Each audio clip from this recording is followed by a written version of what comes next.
এখন বাংলাদেশে আছে এত বিশাল গণহত্যা হয়ে যাবার পর যেটার বিচার অত্যন্ত গুরুত্বপূর্ণ প্রয়োজনীয় বাংলাদেশের ভবিষ্যৎ স্টেবিলিটি এবং বাংলাদেশের ভবিষ্যৎ গণতন্ত্রকে এস্টাবলিশ করতে হলে সেই দায়িত্বটা সঠিক হাতে পড়েছে বলে আমরা মনে করি। আজকে জাতীয়তাবাদী গণতান্ত্রিক আন্দোলন এনডিএম দলের চেয়ারম্যান হিসেবে দলের পক্ষ থেকে আমরা অভিযোগ নিয়ে দায়ের করেছি মাননীয় চিফ প্রসিকিউটরের দপ্তরে আইসিটিতে যে 19শে জুলাই 14 দলের বৈঠকের মাধ্যমে শেখ হাসিনার সরকার গণমাধ্যমকে পরিষ্কারভাবে জানায় যে 14 দলের বৈঠকের মাধ্যমে তারা ওই ডিসিশনে আসেন যে ওনারা কারফিউ জারি করবেন এবং এই কারফিউতে ওনারা দেখা মাত্র গুলি করার অর্ডার জানান।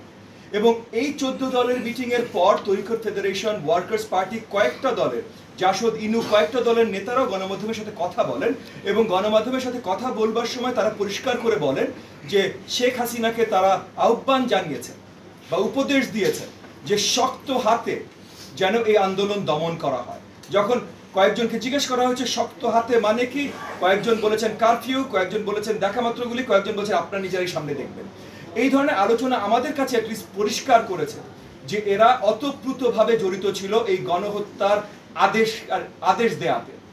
তার জন্য আজকে আমরা এনডিএম দল থেকে এই 14 দলের প্রত্যেকটা দলের বিরুদ্ধে, আওয়ামী লীগ সহ 14 দলের প্রত্যেকটা দলের বিরুদ্ধে অফিসিয়ালি আমরা কমপ্লেইন্ট দায়ের করেছি যে এরা সবাই গণহত্যার আসামি এবং ইন্টারন্যাশনাল ক্রাইমস ট্রাইব্যুনাল যেন তাদের আয়তায় যেভাবে পড়ে, আইনটা তারা ভালো বুঝবেন, যেভাবে পড়ে সেভাবে যেন এই অভিযোগের তদন্ত হয় এবং তাদেরকে বিচারের আয়তায় সঠিকভাবে আনা হয়।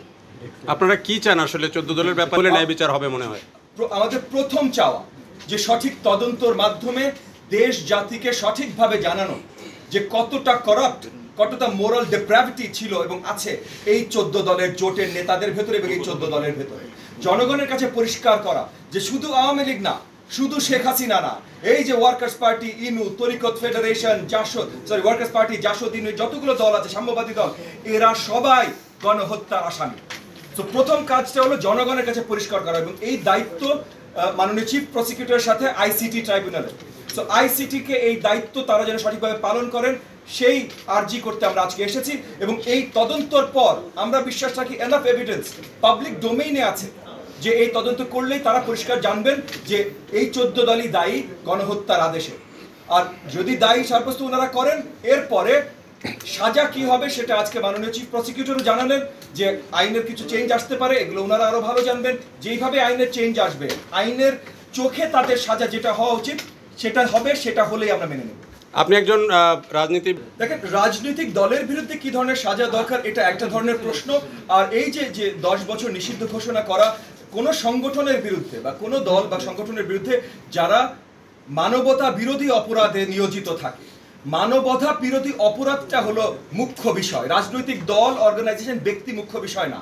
মানবতা বিরোধী অপরাধে যারা দায়ী হবেন এবং এই জুলাই আগস্টে যেই ধরনের গণহত্যার কথা আমরা বলছি, এটা শুধু মানবতা বিরোধী না ভাই, এটা যে কোনো ধরনের চিন্তাধারার বাইরে। মানে আমরা তো ভাই আহতদের সামনে ছিলাম, নিজেরা আহত হয়েছি, তারপর হাসপাতালে গেছি। আজকে মাননীয় চিফ প্রসিকিউটর যেভাবে বলছিলেন যে তরুণ বাচ্চাদের 16, 17, 18 বছর বয়স গুলি খেয়ে হাত খুলে গেছে, গুলি খেয়ে পা খুলে গেছে এবং এরা যারা জীবিত বেঁচে আছে কত হাজার প্রাণ হারিয়েছে সেটা পর্যন্ত আমরা জানি না। এই ধরনের মানবতা বিরোধী অপরাধের জন্য যারা দায়ী, তারা দল হোক, গোষ্ঠী হোক, অর্গানাইজেশন হোক, ব্যক্তি হোক, মিনিমাম তো ভাই 10 বছর তাদেরকে নিষিদ্ধ ঘোষণা করা উচিত বলে আমি মনে করি। Thank you.